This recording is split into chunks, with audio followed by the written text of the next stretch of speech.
Halo, shalom Bapak Ibu, saudaraku yang terkasih.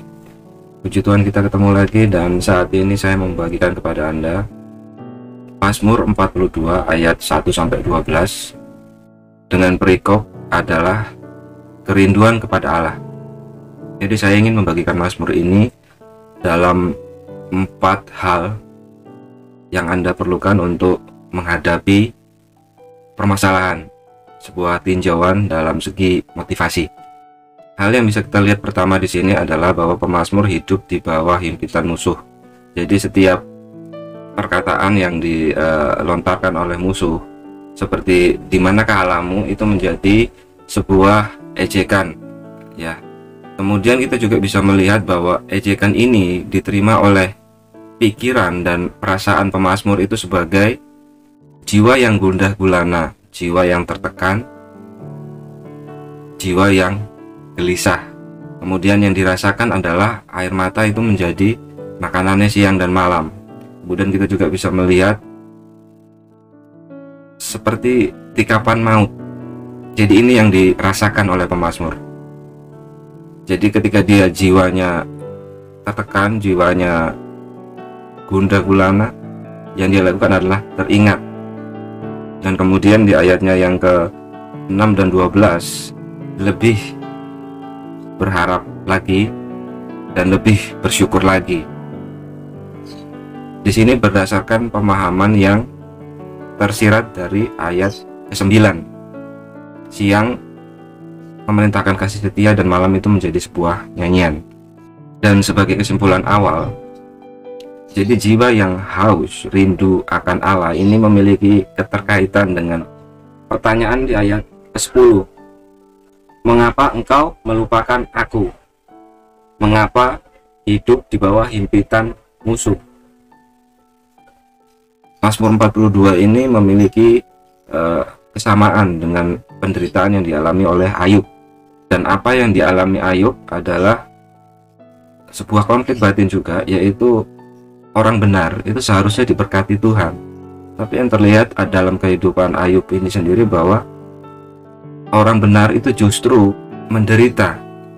Jadi jiwa yang haus di sini rindu kepada Allah. Ini memiliki sebuah keterikatan dengan kebaikan Allah, dan hal ini juga sesuai dengan Yeremia 31 ayat 14, kenyang akan kebaikan Tuhan. Namun saya ingin membagikan ini sesuai dengan Ibrani 5 ayat 14 sebagai makanan keras. Dan hal yang saya ingat dalam dunia pekerjaan, ya, misalkan jika material itu bagus, kemudian proses yang dilakukan itu bagus, akan memberikan produk yang juga bagus. Ini sebagai dasar pola pemikiran bahwa ketika material tadi tidak sesuai dengan standar, mungkin itu berada di bawahnya atau kita bisa mengatakan jelek, tapi produk yang diharapkan tetap sama, melalui proses yang sama menghasilkan produk yang bagus. Jadi berdasarkan Mazmur 42 ini di ayatnya yang ke-9, kita bisa melihat bagaimana ketika siang engkau memerintahkan kasih setia, dan kemudian malam ini menjadi sebuah nyanyian, doa. Apakah kasih setia Tuhan ini dapat dimengerti oleh Anda dan saya? Jadi ketika pertanyaan di mana Allahmu, apakah ini mengarah kepada sebuah ejekan, atau mungkin ini mengarah pada sebuah kerinduan bahwa kasih setia ini bergantung kepada bagaimana kita mengerti sebuah konteks kejadian penderitaan yang kita alami, dan apa yang kita mengerti ini akan menjadi sebuah nyanyian pada malam hari. Dan kita mengerti ini sebagai sesuatu kesedihan, berarti nyanyian kita ini akan menjadi nyanyian seperti betapa malang nasibku. Apakah nyanyian seperti itu atau sebuah nyanyian ucapan syukur? Ada sebuah kalanya di mana kasih setia Tuhan ini menjadi susah untuk dipahami oleh pikiran. Sesuai dengan Ayub 42 ayat 3 atau Mazmur 139 ayat 6, di sini menjadi terlalu ajaib pengetahuan itu. Kemudian berdasarkan ketidaktahuan itu, terlalu ajaib itu tadi, Di Ayub 40 ayat 3, apakah engkau akan menyalah aku dan membenarkan dirimu? Jadi karena tidak tahu, kemudian apakah menyalahkan Tuhan gitu kan. Saya akan masuk kepada sebuah pemahaman, sebuah pemikiran tentang positive thinking, pikiran yang positif. Yang pertama adalah melakukan hal positif, dan seumpama kita melihat dari ayatnya yang ketujuh ataupun ayatnya yang kelima, bahwa ketika jiwa tertekan, jiwa gundah gulana, yang dilakukan pemazmur adalah mengingat hal positif tentunya. Jadi mengingat kebaikan Tuhan, apa yang sudah Tuhan lakukan di dalam kehidupan Anda dan juga saya. Dan ini juga sesuai dengan Mazmur 103 ayat 2. Jangan lupakan kebaikannya. Nah, di Filipi 4 ayat 8, apa yang baik, apa yang mulia itu ingatlah itu. Dan sesuai dengan Mazmur 103 ayat 2 misalnya, apa yang dilakukan hal positif ini? Menenangkan jiwa. Dan kalau kita lihat juga di Mazmur 23, menyegarkan jiwa. Jadi sebuah pemahaman di sini kita lihat sebagai mengingat hal positif dalam menghadapi permasalahan itu, jiwa itu harus tenang dulu.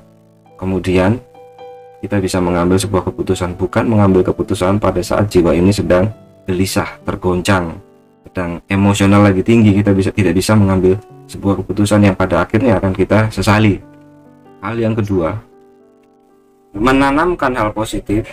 Jadi dari ayatnya 6 dan 12 di sini pemazmur berbicara kepada dirinya sendiri, berharap kepada Allah, bersyukur lagi lebih kepada Allah. Dia menanamkan itu di dalam dirinya sendiri. Jadi seperti Anda berbicara ke cermin lalu kemudian sambil sisir, benarkan baju, Tuhan itu baik, Tuhan itu baik, Dia tidak akan meninggalkan aku, Dia menyertai aku sepanjang langkahku, di tiap langkahku. Jadi apa yang dia lakukan ini, jadi berbicara kepada dirinya ini memberikan sebuah confidence, sebuah percaya diri bahwa memang masalah itu tetap ada di depannya, tapi cara dia menghadapi permasalahan ini yang menjadi sangat berbeda, menjadi sebuah pribadi yang baru, penuh semangat menghadapi permasalahan ini. Dan yang ketiga adalah membiasakan hal positif. Membiasakan hal positif itu menjadikan hal positif ini sebuah kebiasaan, sebuah budaya, sebuah karakter. Tresno jalaran soko kulino, cinta karena terbiasa. Jadi saat masalah datang, otomatis langsung berdoa, otomatis langsung mengucap syukur. Di sini kita menempatkan Tuhan sebagai yang utama. Secara tidak langsung, Anda dan saya akan menemukan Daud di dalam diri Anda untuk menghadapi Goliat-Goliat di dalam kehidupan ini. Di ayatnya yang kelima, secara tersirat bahwa ketika dia sedang gelisah, dia teringat. Misalkan teringat ke gereja bersama keluarga saat momen Natal misalnya. Anda bisa merasakan bahwa ketika jiwa tertekan ini dengan kebiasaan positif yang dia lakukan itu memberikan nuansa lain. Jadi memberikan nuansa lain pada jiwanya, pikiran dan juga perasaannya. Dan juga kita bisa belajar dari misalnya perwira Kapernaum. Sebutlah 2 atau 3 patah kata dan itu akan terjadi. Sebuah ketaatan, imannya karena ketaatan itu tadi seorang prajurit. Kemudian hal yang keempat adalah menaklukkan pikiran dan perasaan pada Kristus. Belajar dari Kristus. Dan di dalam 2 Korintus 10 ayat 5 dan Filipi 2 ayat 5, kita bisa melihat bahwa keangkuhan manusia itu menentang pengenalan akan Allah. Apa yang dilakukan Adam dan Hawa ketika mereka melakukan kesalahan itu? Menyalahkan untuk membenarkan dirinya. Jadi seumpama Anda melihat salib di Matius ataupun Markus, kita bisa melihat bahwa ada sebuah pemikiran orang-orang yang melihat Yesus disalib. Apakah itu orang lain aja ia selamatkan, tapi dirinya tidak. Kemudian jika anak Allah turun dari salib, atau mungkin seperti Tuhan kok mati ya, tapi di sisi lain kita bisa juga berpikir bahwa kasihnya itu begitu besar sampai nyawa juga diberikan kepada Anda dan juga saya. Atau aku itu disalib untuk kamu, jadi bagaimana kamu bisa berkata aku meninggalkan kamu? Jadi di sini ada hal yang sangat penting, bahwa menaklukkan pikiran kita pada Kristus itu menjawab pertanyaan yang dialami oleh pemazmur ini. Ayat yang ke-10 itu tadi, mengapa engkau melupakan aku? Dapatkah seorang perempuan melupakan bayinya? Sekalipun dia melupakannya, aku tidak. Jadi bukan hanya sekedar omongan saja, tapi perbuatan juga. Mati di kayu salib. Dan dari keempat hal tersebut, mungkin sebagai penutup atau mungkin sebuah kesimpulan, bahwa kerinduan kepada Allah, kerinduan kepada kebaikan Allah, jika kita mencerna lagi, itu adalah kerinduan kepada Allah. Dan karena Allah itu baik, otomatis kebaikannya itu mengikuti. Dan keempat hal ini merupakan modal untuk mengenal Allah di dalam penderitaan.